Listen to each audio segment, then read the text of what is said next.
Hello, જય Shri Krishna friends. હું છું રાધા આહિર. હું એક ગવર્મેન્ટ ટીચર છું. હું ચક્રા હીલર છું. હું ચક્રા મેડિટેશન માસ્ટર છું અને સિલ્વા અલ્ટ્રા માઇન્ડ કંટ્રોલ મેથડના માસ્ટર છું અને ઓનલાઈન ચક્રા હિલિંગ કરી આપું છું. ચક્રા મેડિટેશનના ક્લાસ ચલાવું છું અને આ ચેનલ ઉપર તમે તમારા સપનાઓને કેવી રીતે ખૂબ જ સહેલાઈથી પૂરા કરી શકો એ સમજાવું છું. તો આજે પણ એક સક્સેસ સ્ટોરી છે. હમણાં ભગવાનની દયા છે કે ખૂબ સરસ સક્સેસ સ્ટોરીઝ આવી રહી છે મારી ચેનલ ઉપર. તો આજની સક્સેસ સ્ટોરી આ રીતે છે, સાંભળજો પહેલાં, પછી આપણે જોઈએ એમાં એને એનાલાઇઝ કરીએ. જય Shri Krishna. First of all thank you so much, because તમારા કારણે મને સક્સેસ મળી છે. તો આજે હું મારી એક સક્સેસ સ્ટોરી શેર કરું છું.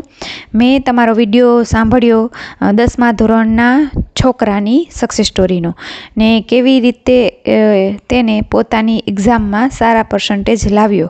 પછી મેં અફર્મેશન બોલવા ચાલુ કર્યા. એ પછી હું થોડા દિવસ અફર્મેશન બોલ્યા કે મારે જે એક્ઝામ આપવાની છું તેની પ્રિલિમ્સ ક્લિયર થઈ ગઈ છે અને હું મેઇન્સ આપવા ગઈ હતી અને એમાં પણ હું મેરિટમાં આવી ગઈ છું. મેં એમાં વધારે કાંઈ રીડિંગ પણ નહોતું કર્યું, છતાં હું એક્ઝામ આપી આવી અને પછી મને ભૂલાઈ પણ ગયું કે મેં આ અફર્મેશન બોલ્યા હતા અને હું મારા કામમાં વ્યસ્ત થઈ ગઈ. અને મને એવું કે મેં આમાં સારી એવી પ્રિપેરેશન નથી કરી તો મારું પેપર સારું નથી ગયું, તો મેં આવીને પેપર પણ સોલ્વ ન કર્યું. બાકી હું ગમે તે એક્ઝામ આપું તો હું આવીને પેપર સોલ્વ કરું, પણ આમાં મેં ન કર્યું કેમ કે ફર્સ્ટ ટાઈમ મેં આ અફર્મેશન બોલ્યા હતા તો બાકી નેગેટિવ ન જ થવું જોઈએ, એટલે મતલબ એ નેગેટિવ ના થાય એટલા માટે એમણે પોતાનું પેપર ચેક જ ન કર્યું કે સાચું ખોટું શું છે. અને મેં અફર્મેશન આપ્યા હતા એ હું ભૂલી ગઈ હતી. પછી 1 મહિનામાં મારી એક્ઝામનું પ્રિલિમ્સની એક્ઝામનું રિઝલ્ટ આવ્યું અને મને ખબર પડી તો મને એમ થયું કે જોવું નથી, પણ પછી એવું થયું કે હાલ જોવું તો ખરી કેટલા આવ્યા. અને મેં રિઝલ્ટ જોયું અને આઈ એમ શોક્ડ કે આટલા માર્ક્સ તો જે આગળની એક્ઝામ મેં વધારે પ્રિપેરેશન કરી હતી એમાં પણ નથી આવ્યા. જોકે મારે એ એક્ઝામ પણ ક્લિયર થઈ ગઈ છે, પણ એમાં અને આમાં છે એટલા માર્ક નથી. પછી મને 2-3 કલાક પછી યાદ આવ્યું કે મેં આવા અફર્મેશન બોલ્યા હતા. તો ત્યારે નેવિલ ગોદાર્દ જે કહે છે યાદ આવ્યું કે તમારી સક્સેસ સ્ટોરી પાછળ 1000 લોકોને પણ એ ફેરવી શકે છે. તો આ એમાંનું રિઝલ્ટ છે. તો આ છે મારી success story. Once again thank you so much.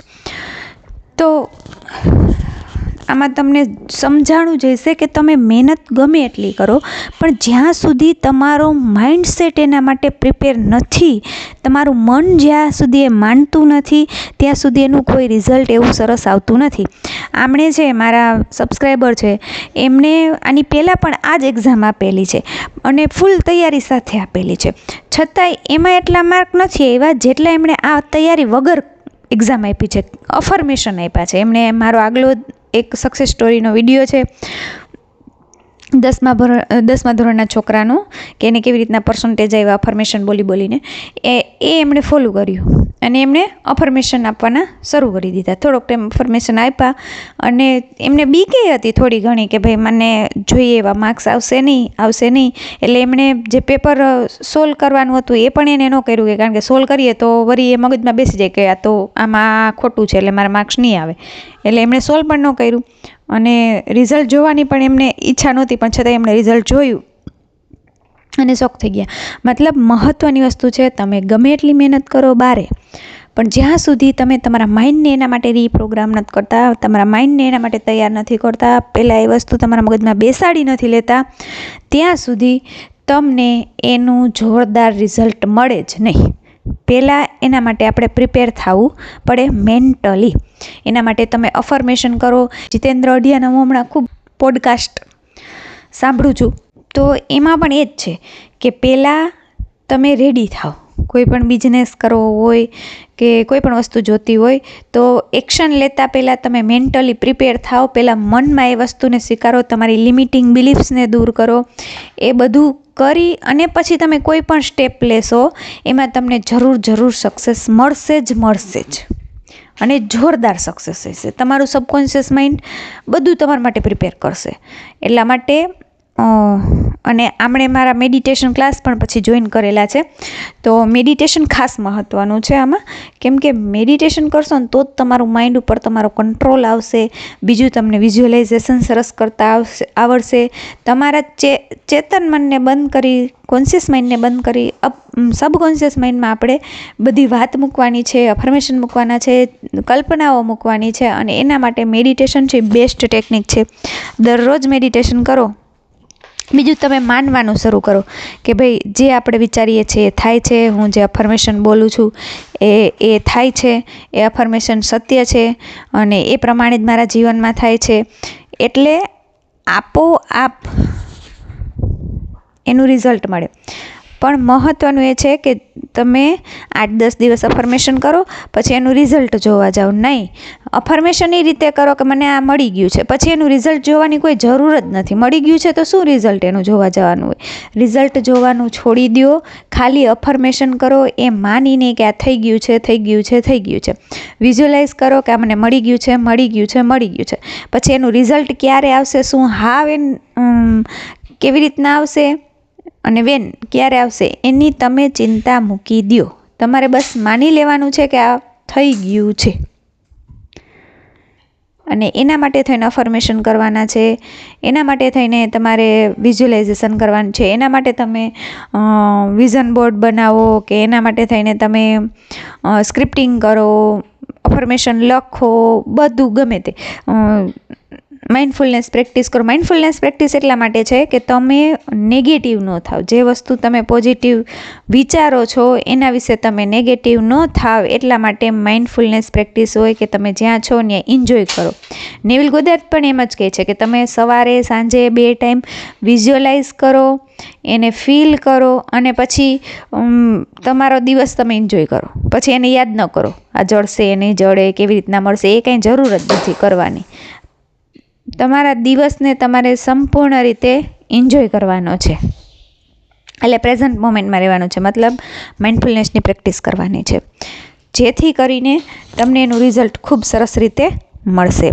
અને યાદ રાખો, તમે જ ક્રિએટર છો. તમે જે વિચારો છો, જે વારંવાર બોલો છો, અથવા તો બીજા લોકો પાસેથી સાંભળો છો, અથવા તો નાનપણથી તમારા ઘરમાં, તમારા સ્કૂલમાં, આડોશ પાડોશમાં, તમારા મિત્ર સર્કલમાં તમારા વિશે જે લોકોએ કીધું છે, વારંવાર કીધું છે, એ બધું તમારા મગજમાં બેસી ગયું છે અને એવા તમે છો. હવે તમારી ઈચ્છા છે કે મારે સક્સેસફુલ બનવું છે. હવે તમારી ઈચ્છા છે કે મારે બેસ્ટ લાઈફ પાર્ટનર જોઈએ છે. હવે તમારી ઈચ્છા છે કે મારો સંબંધ બહુ સારો જોઈએ છે. હવે તમારી ઈચ્છા છે કે મારી હેલ્થ જોરદાર જોઈએ છીએ. તો તમારે એ જે જૂની બિલીફ છે, જે મગજમાં બેસી ગયું છે, એ બધું કાઢી અને એની જગ્યાએ નવી બિલીફ્સ કરવાની છે. એ કાઢશો કેવી રીતના? તો કે ઉદાહરણો જુઓ કે કેટલા લોકો કે ઘણી ગંભીર બીમારીમાંથી પાછા સાજા થયા છે. એવી સક્સેસ સ્ટોરીઝ સાંભળો, એ લોકોની બુક્સ વાંચો. ઘણી બુક્સમાં પણ ઘણું બધું લખેલું હોય છે. કેટલા લોકો કાંઈ નહોતું એમાંથી મોટા બિઝનેસમેન બન્યા છે. એ બધું તમે વાંચશો એટલે તમારા સબકોન્શિયસ માઇન્ડને ચેલેન્જ થશે કે અચ્છા એવું છે કે બધા થઈ શકે. એવું ન હોય કે હું પહેલેથી એવું માનતું આવું છું. એટલે તમારી એ બિલીફ્સ છે ને એ તૂટવા માંડશે અને એની જગ્યાએ તમારે નવી બિલીફ્સ એટલે નવા અફર્મેશન કરવાના છે કે ના, હું ખૂબ સક્સેસફુલ છું, હું ઇન્ટેલિજન્ટ છું, મને લોકો પ્રેમ કરે છે, મારા સંબંધો તો ખૂબ જ સારા છે, હું આકર્ષક છું, હું એકદમ હેલ્ધી છું. આ રીતે તમારે અફર્મેશન કરવાના છે. અને મહત્ત્વનું છે પરસિસ્ટન્સ એન્ડ કન્સિસ્ટન્સી. કન્સિસ્ટન્સી મતલબ દરરોજ સિંગલ ડે મિસ કર્યા વગર સવારે સાંજે કરવું, એ કન્સિસ્ટન્સી. પરસિસ્ટન્ટ એટલે બારે ગમે એ દેખાતું હોય. બારે એવું દેખાય છે કે મારો સંબંધ ખૂબ ખરાબ છે, મારા ઘરના મારી જોડે લડાઈ ઝઘડા કરે છે, પણ અંદર તમારે પરસિસ્ટ કરવાનું છે, પકડી રાખવાનું છે કે ના, એવું નથી, મારા સંબંધો ખૂબ સારા છે, લોકો મારી જોડે ખૂબ જ પ્રેમથી વાત કરે છે, મારું ખૂબ જ રાખે છે. આને કહેવાય પરસિસ્ટન્સ. આ 2 વસ્તુને પકડી રાખો તમે, એટલે સક્સેસ મળવી 100% નક્કી જ છે. એટલે તમે જ ક્રિએટર છો, તમે જ કરતા ધરતા છો તમારા જીવનના. તમે ધારો એવું તમારું જીવન બનાવી શકો છો. અને ડોન્ટ બી જસ્ટ લિસનર. ખાલી વિડીયો સાંભળો નહીં, સાંભળીને મૂકી ના દો. બી અ ડુઅર. પ્રેક્ટિકલી કરો બધું. જેટલું તમે કરશો એટલું એનું રિઝલ્ટ મળશે. સાંભળી લીધું, અડધી કલાક તમે વિડીયો સાંભળો, પછી મૂકી દીધું. હા, એનુંય રિઝલ્ટ મળે છે. તમે રેગ્યુલર વિડીયો સાંભળવાના રાખશો ને, તમારો માઇન્ડસેટ આપોઆપ ચેન્જ થવા લાગશે. દરરોજ સાંભળવા પડે. બીજા કેમાંય ધ્યાન દીધા વગર તમે સતત આવા વિડીયો સાંભળો એટલે સતત તમને એના વિશે નોલેજ થવા માંડે, એના વિશે તમારું માઇન્ડસેટ આખું તૈયાર થવા માંડે. આ પણ થાય છે, પણ વધારે ઝડપથી સરસ રીતે કરવું હોય તો આપણે બધું કરવાનું. મેડિટેશન ખાસ કરો, વિઝ્યુલાઇઝેશન કરો. સૌથી મોટી શક્તિ જો આપણી પાસે હોય તો આપણી કલ્પના શક્તિ છે, વિઝ્યુલાઇઝેશન શક્તિ છે, અને એના થ્રુ જ આ દુનિયા બની રહેલી છે. તો એમ આ દુનિયામાં જે કાંઈ પણ છે બધું વિઝ્યુલાઇઝેશનને જ આભારી છે. તો એ બેસ્ટ વસ્તુ છે વિઝ્યુલાઇઝ કરવું. એને ફીલ કરો વિઝ્યુલાઇઝ કરતા હો ત્યારે. અફર્મેશન બોલો દિવસમાં કેટલી વખત. તમારા મગજમાં જે અવળા વિચારો આવે છે, અવળા હોય એને સવડા કરો, એના વિશે અફર્મેશન બોલો. ટાઈમ મળે તો સ્ક્રિપ્ટિંગ કરો, તમને લખવાની મજા આવતી હોય તો અફર્મેશન બોલો. સ્ક્રિપ્ટિંગ એટલે તમારી વાર્તા લખો એમ. જૂનું બધું ભૂલવાનું ચાલુ કરો, નવી વાર્તાઓ લખો. જૂનું રિપીટ કરવાનું બંધ કરી દો.